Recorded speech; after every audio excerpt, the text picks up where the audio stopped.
அதனால தான் சித்திரையில் வரக்கூடிய திருதியை வந்து அக்ஷய திருதியாக. இந்த அக்ஷய திருதியில் நிறைய நல்ல விஷயங்கள் வளரும். அப்போ என்னன்னா, தங்கம் வாங்கிறது, வெள்ளி வாங்கிறது, பிளாட்டினம் வாங்கிறது இதெல்லாம் அடுத்தது.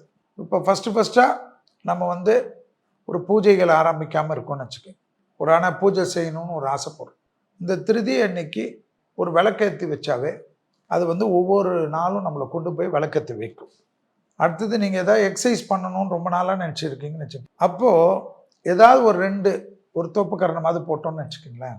நீங்கள் அடுத்த அக்ஷய திருதிக்குள்ளே பார்த்தீங்கன்னா கண்டிப்பாக நீங்கள் வந்து எக்ஸசைஸில் ஒரு லெவலில் உங்களுக்கு ஒரு இன்ட்ரெஸ்ட் கிடைக்கும். அதை பற்றி ரிசர்ச்லாம் பண்ணுங்க. அதே போல் ஒரு புது படிப்பு படிக்கணும்னு வச்சுக்கோங்க.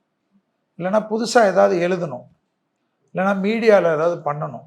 அன்றைக்கி பார்த்து கண்ணாடி முன்னாடி நின்றுக்கின்னு எதாவது ஆங்கர் ஆகணும்னு நினச்சா கூட ட்ரை பண்ணி பார்க்கணும். அதாவது முதலில் செய்யக்கூடிய எந்த ஒரு நல்ல விஷயமும் வளருமா. அதுக்காக போயிட்டு பிட் பாக்கெட் அடிக்கணும்னு நினச்சி பண்ணக்கூடாது. நான் சொல்கிறது என்னென்னா நல்லது இருக்கலாம். அதே போல் வந்து தானங்கள் கொடுக்குறது. அப்போ தானங்கள் கொடுத்தா தான் நமக்கு செல்வம் வந்தால் தானே கொடுக்க முடியும்.